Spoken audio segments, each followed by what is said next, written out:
Hi there, traders. Just a quick update for Tuesday, the 26th of January. All right, now, not a lot going on in the major currency pairs. But just come back to the risk page to start with. Just having a look at the where the major equity markets are. Now, US equities or the E-minis down slightly. The outcome of the overall day, well, pretty neutral to slightly up as far as Monday trading goes in North America.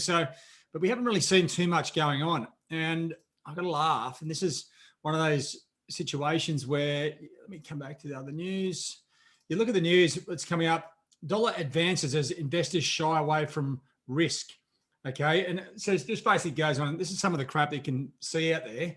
And I'm not just sort of pinpointing sort of Reuters or anything else like that, but it's just, they do give you a story sometimes just to fit the bill.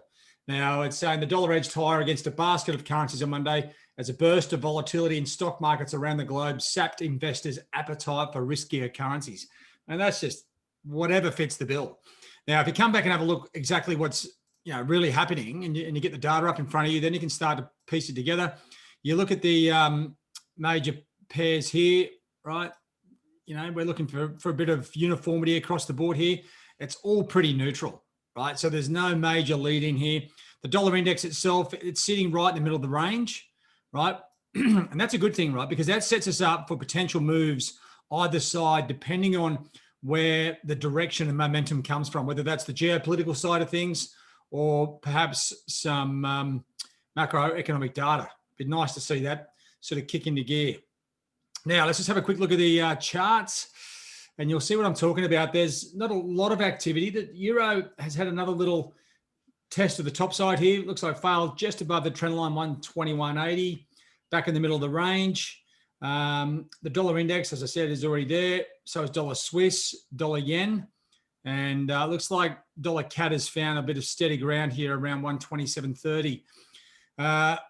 Sterling trading sideways in a decent range. The Aussie and Kiwi, right, they are persistent and trading sideways. They still have outperformed most other currencies, but to me, they are starting to look a little bit fatigued. So if we can get a clear market driver on the dollar, right, then we can start to piece together where the best trading opportunities are. But right now, it's patchy, right? There's not, I can't see anything connecting the various currencies together.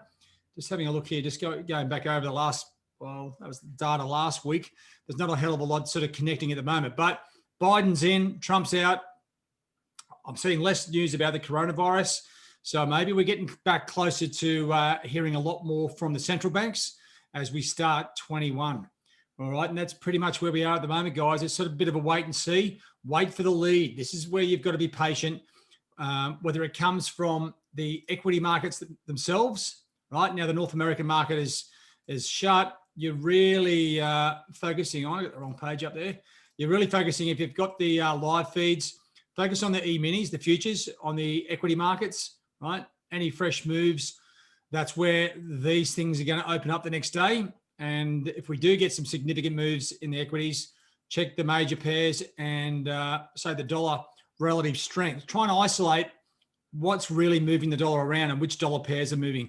It's probably a good starting point to begin with. And that's pretty much it. All right, guys, have a good Tuesday. It's Australia Day here in Australia, big holiday, and I'll catch you tomorrow. Cheerio.